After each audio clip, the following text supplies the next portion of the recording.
And the thing that we are talking about today, consider subscribing, is Apple and, in my opinion, what it needs to do to remain as successful as it would want to be. Now, we all know the iPhone is Apple's bread and butter, and I'm not going to talk about that because one, don't really care. Two, as the iPhone is being forced to be a little more open, and we'll see exactly how long that takes over the course of the next couple of years or decade. I feel like Apple needs to, for a lack of words, just be more creative and more open in other aspects of their business without being told to do so.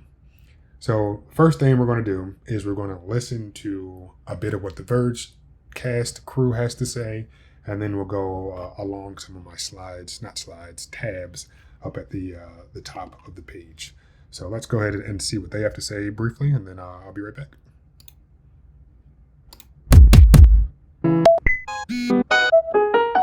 All right, we're back. It's the lightning round, sponsored by me, Neil Patel. Thank you. The guy who coined the I didn't phrase get any of that money. I don't know. I was like, you're so generous. Where is it? I'm just moving money around my own house. I'm just doing tax fraud. There's kind of a lot in the lightning round. David, you go first. So there's a Microsoft Surface event on Monday, which there's been a lot of hype for because Qualcomm and Microsoft and others have been kind of quietly intimating that we're about to get a new generation of Snapdragon chips that are going to be like as good as the M series Apple chips, and the war between Mac and PC is about to go on. And then we got a huge leak from Dell. I think it was a 311-page document detailing the next XPS 13, which is Dell's best laptop. It's like the default which Windows laptop should most people buy. It's the XPS 13. Now, before he continues, I will say I feel like that used to be true. And I've owned an XPS 13 briefly, and the reason I returned it is because it was just too small. Now, I will say kudos to Dell for making the display on the XPS 13 have such small bezels, but in doing that, it allows you to just make the overall footprint of the device smaller. So when I'm typing on it, it's just very uncomfortable to use. And I don't think I have ginormous hands, but the hands that I have are big enough to the point where, okay, if they're resting on the keyboard, I'd like some palm rest for, my palms to actually rest on without, coming on the edge of the laptop and I'm doing it. I know you can't see it, but that was one of my issues with the XPS 13, and Lenovo has a Z13 that both of them are just too small. And the reason I say that I feel like that used to be the case, that, it's an XPS 13, is Dell came out with an XPS 14. And in my Z13 video that I made like 2 years ago now, I said that to Lenovo is that I feel like there needs to be a Z14. And on the XPS side, I was like, okay, I have a Precision 5470, which looks like an XPS, but it had a 14-inch screen, and they called it something different because it also had dedicated graphics. But a couple years later, really like a year and a half later, Dell comes out with this XPS 14 and XPS 16.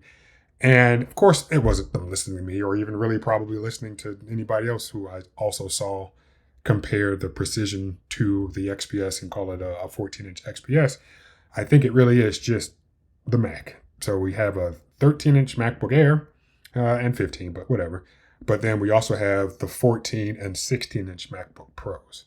And I feel like Dell was like, we're just going to line up directly with them and make 14 and 16-inch devices. So even though the XPS 13 definitely is way more popular, well-known, been around a lot longer, I feel that even though I haven't used the XPS 14 yet, I feel like that would probably be the best for most people, given how comfortable I can imagine it is to use. But to the point that he's making, though, Dell, a lot of stuff got leaked. So let's finish hearing what he has to say. And the things that they're saying on here are pretty unbelievable. 12 hours of battery life, 13 hours of battery life on the lower spec models. Local video playback for 29 hours, tons of power that, like, at least according to the marketing copy, the things that we've been thinking might be true of this run of Snapdragon processors might actually be true of these. Now, again, he has a little more to say, then Alex will say some stuff. But essentially what's happened is, yeah, a lot of stuff got leaked. We're seeing Dell's roadmap for the next couple of years. And a couple of weeks ago, there was some company that claims that Qualcomm was making some fictitious claims about their Snapdragon chips. And I'll just leave it at that. They said that Qualcomm was lying, and that OEM is behind the scenes were really saying these chips aren't that good. However, if this is Dell's internal documentation, and the chips are in their devices, and those devices will probably be on sale in the next 4 to 6 weeks, I can imagine that what is in these documents is true. So if we are able to get that type of performance from a Windows machine, that definitely is something that competes with the Apple Silicon, or with Apple Silicon. And if that is true, that'll be reasons for people to no longer buy Macs. Because personally, I bought this Mac and the MacBook Air that I have, and any of the other Apple Silicon devices that I've owned over the past couple of years, not specifically because of Mac OS, more specifically because of Apple Silicon. So the hardware is good, and for the last 3.5 years has blown the competition away. But if we now have competition, Apple's going to need to do some things so that way people don't just go back to, oh, well, I used Windows for the majority of my life. I switched to Apple Silicon because of all of the rave reviews, but now I can go back to Windows and buy whatever, Dell, Lenovo, whoever else is planning on making some laptops or desktops with these Qualcomm chips in it. But let's go back, and then we will come back. Processors. I just want to highlight that Apple last week, like in kind of a surprising move, announced their M4 processor in an iPad.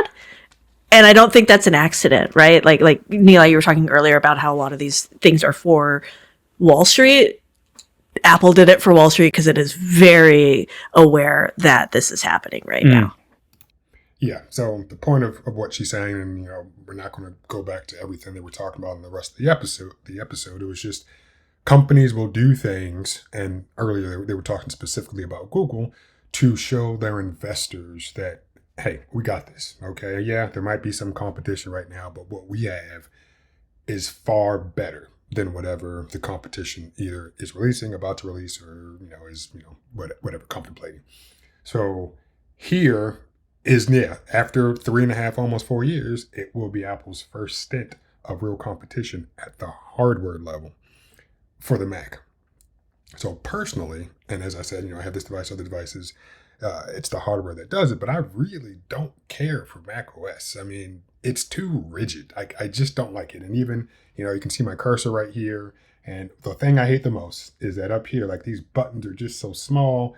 And because I'm in full screen right now, I can't just grab the window and move it the way that I could in Windows. And whether or not it's something with licensing, or, what's the word that I'm looking for?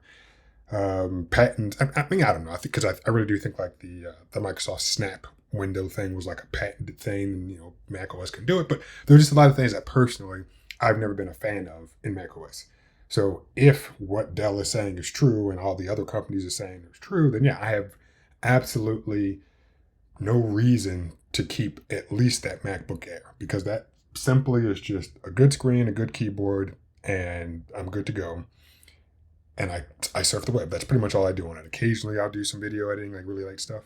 But the only reason that I would then, get rid of that and keep this Pro is because the speakers on it are great. Obviously the battery life and the power is good. The trackpad is good. The screen is good. I mean, this machine here is like the total package.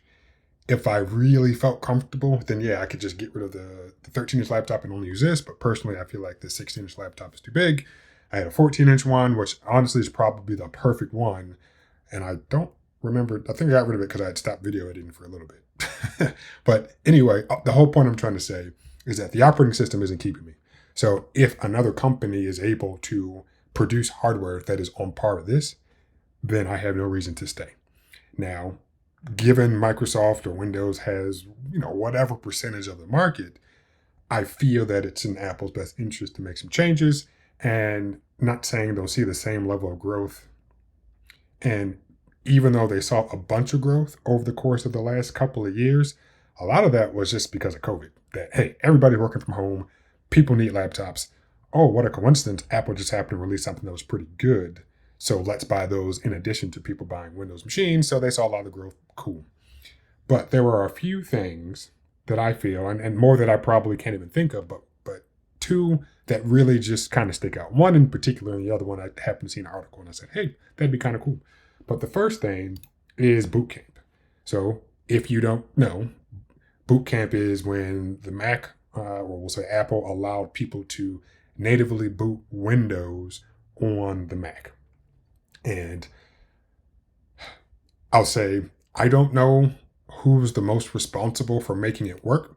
And even in this article on Apple's website, it sounds like there's some confusion. So back when we had the Intel Macs, yes, there had to, like, all working together, Apple, Microsoft, and Intel, to some extent, had to work together. It was Microsoft's operating systems, Apple's computers, Intel's processor. So they had to work. Now, since Intel's not a part of the equation anymore, I assume that they had the smallest amount of contribution, because as long as the pieces of hardware are there, drivers or whatever are made available, we're good to go. So with that being said, I'm just like, hey, whoever is responsible for actually getting that done, make it happen. I feel like Microsoft doesn't care where their operating system is ran. And if there is a substantial number of people running Mac OS or using a Mac that would be open to, or maybe even like myself, prefer Windows, then yeah, they might buy the Mac because of all the benefits of the hardware, but then they might boot Windows. And in that situation, I really feel like it's a win-win. You still have to pay for the MacBook, and then you still have to pay for the Microsoft Windows license. And for them, yeah, I feel like that's a win-win. That would be the optimal scenario. And if that did actually happen, there's a strong likelihood that I'll end up actually, keeping the 16-inch MacBook Pro, or even buying a new one, because I say, hey, I'm going to run the operating system that I want, but I'm going to run it on the hardware that I want. And that would be this thing right here, for all the reasons that I mentioned earlier. Now, in my opinion, I also feel like a lot of the Microsoft Windows vendors that are currently making machines for Windows need to step up all of the aspects of their hardware. I don't think there's anything except for maybe the XPS that competes when it comes to like a total package laptop. So I feel like all of the companies need to work on what they're doing. Now, lastly, the other thing that I was going to include is that Apple should revive target display mode, which essentially was if you had an iMac, you could plug in, I believe, another Mac, and then just use the display of the iMac as a monitor for your Mac. Now, a bunch of text here, and we can just, go through the top 3 reasons. And number one is iMacs have brilliant displays. Absolutely. That's why, the number one reason I'd suggest that is, especially if you have like a MacBook or an iPad, as Alex mentioned, you buy an M4 iPad, what the perfect companion for your iPad in the event that you need a bigger screen. So yeah, bringing back what's it called? Target display mode. Cool. I think they should. That would be another reason for people to buy Apple Silicon, even if they aren't natively running Mac OS. They still have given Apple the money for the hardware. Next thing is Thunderbolt has gotten better. So yeah, whatever. I never used a Mac in the past that had this mode, but I can imagine that there were some limitations at the time.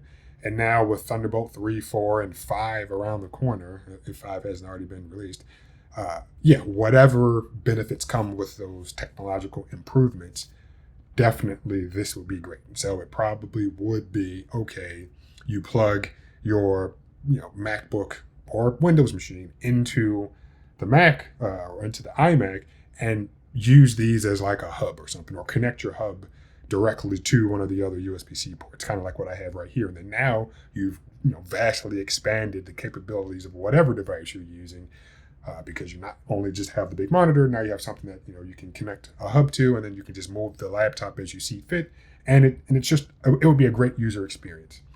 And lastly is, yeah, it stops e-waste. I wouldn't say in its tracks because there's plenty of other ways that we, you know, waste things or waste the electronics and stuff. But when it comes to an iMac, yes, it's a pricey computer, and it's unfortunate that when the internals kind of poop out or just get old, we'll say that, you still have that really good screen. And if you could continue using that screen for another device, along with the ports and whatever, if you have your peripherals and stuff that came along with it, there'd be no reason for you to have to go out and just buy a whole new iMac, which would also come with the peripherals and things that you just don't need. So yeah, some might say, well, I'm just going to go buy a MacBook or a Windows machine and connect it to it, and then when the time comes, I'll recycle the laptop and still continue using this monitor. So I think that's another thing that they should do. So in summary, I feel like Mac OS is fine. I don't really care for it, but I think it's an okay thing. However, I feel like the hardware is what really makes the Mac shine. And now that it seems like we're going to have Windows machines that are going to be able to perform on par with these Apple Silicon Macs, it's time for Apple to potentially rethink some of the things that they have done away with. Consider subscribing.